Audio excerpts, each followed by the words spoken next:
Mhm.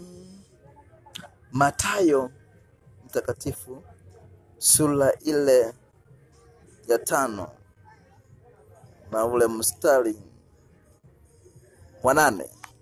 Biblia inasema ya kwamba heri wenye moyo safi, maana hao watamuona Mungu. Heri wenye moyo safi, maana hao watamuona Mungu. Sikiliza nikwambie, mtumishi wa Mungu mpendwa, kuwa na moyo safi. Uwe na moyo safi.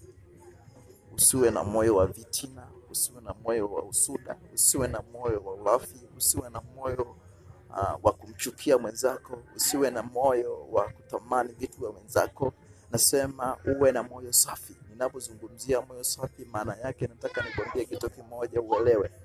Biblia inasema kwamba kwenye kitabu cha Methali ya kwamba moyo unahifadhi vitu vingi sana. Ni nani ajuaye moyo wa mwanadamu? Sikiliza nikwambie, nani ajuaye moyo wa mwanadamu? Hakuna mtu ajuaye moyo wa mwanadamu, ila ni Mungu peke yake. Lakini Mungu anasisitiza, anasema kwamba heri wenye moyo safi. Kumbe moyo safi ndiye watakayemuona Mungu. Ukiwa na moyo safi, basi hata jirani yako haumchukii. Mwenzako hata kama akiwa na mafanikio, wewe unaona kitu cha kawaida kwa sababu moyo wako ni msafi. Unamuombea. Yaani Biblia inasema kwamba tuwaombee hata maadui. Sikiliza nikwambie, Yesu aliombea maadui. Alikula na hata wale ambao hawajiwezi, hata ambao hata wakoma, ambao hawana kitu chochote, lakini Yesu alikuwa pamoja nao. Kwa hiyo nataka nikwambie, moyo safi hauchagui huyu maskini, huyu tajiri. Moyo safi hauchagui kwamba huyu ana mafanikio au huyu hana mafanikio.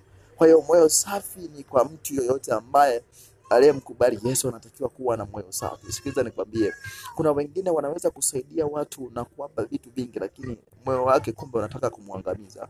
Kumbe moyo wake unataka kumuua. Yaani mtu anakuja kwako mzuri sana, anakuambia maneno mazuri, anakuambia kila kitu kama mimi nakupenda sana, si nina nini, mimi nitakufanikia, kutafutia kazi nina nini, lakini akitoka hapo moyo wake unakuwa ni mbaya sana. Mtu huyo anataka kutoa kafara, wewe hujui. Nini nataka nikwambie mpendwa? Sikiliza nikwambie katika maandiko, wale wenye moyo safi maana watamuona Mungu. Kwa hiyo moyo wako uwe safi. Onesha moyo wa upendo, usiwe unafiki. Kuna mtu anakuja kwako anasema nakupenda, kumbe moyo wake si msafi. Sikiliza nikwambie, nani ajua hayo mambo? Anayejua ni Mungu. Lakini wewe simama na Mungu, kumwambia Mungu, nataka moyo safi. Usiwe moyo wangu wa kinafiki. No, sitaki moyo wa kinafiki. Nataka moyo safi. Niwapende majirani, nipende ndugu zangu, tuombeane, tufarijiane, tusiane moyo. Maana yake tayari ukiwa na moyo safi, Mungu anapendezwa na wenye moyo safi. Hebu hapo jitazame kwamba wewe moyo wako ni msafi. Moyo wako unafanya matendo yampendeze Mungu. Maana yake wenye moyo safi wanaenda na kanuni za Yesu, wanaenda na taratibu za Yesu, maisha yao yote wamempelekea Yesu. Unaweza ukasema kwamba mbona kuna wengine ni Wakristo lakini wana mioyo ngumu. Sikiliza nikwambia, hao bado hawajatenguliwa ule moyo, ule moyo ambao unafiki. Lakini mtu akishaondolewa ile roho ya uchoyo, ile roho ya unafiki, ile roho ya kiburi, ile roho ya vitina, ya farakano, kufarakanisha ndugu kwa ndugu na jamii wasielewane, ule moyo kama hujaondolewa, huyo mtu kamwe hawezi kukupenda hata siku moja.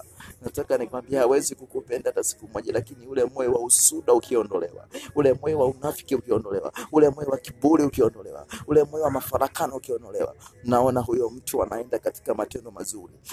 Sikiliza nikwambie, unapofanya mema, hakuna mtu ambaye anataka wewe ufanikiwe katika mambo yako mema. Kuna wengine hawataki wewe ufanikiwe, lakini sikiliza nikwambie, Mungu hatazami sura wala kabila. Chochote apandacho mtu ndicho atakachokivuna. Wewe unayemchukia ndugu yako, unapanda mbegu ambayo ya uharibifu. Hautaona kitu chochote kinachokuwa na mafanikio kwako. Sikiliza nikwambie, sisi ni watoto wa baba mmoja, baba mmoja. Kwa nini tuchukiane? Kwa nini umchukie mwenzako? Ni moyo ambao haujaondolewa. Lakini ule moyo ukiondolewa wa mnafiki, wa kuchukiana, kuwekeana viburi, basi utamwona Mungu.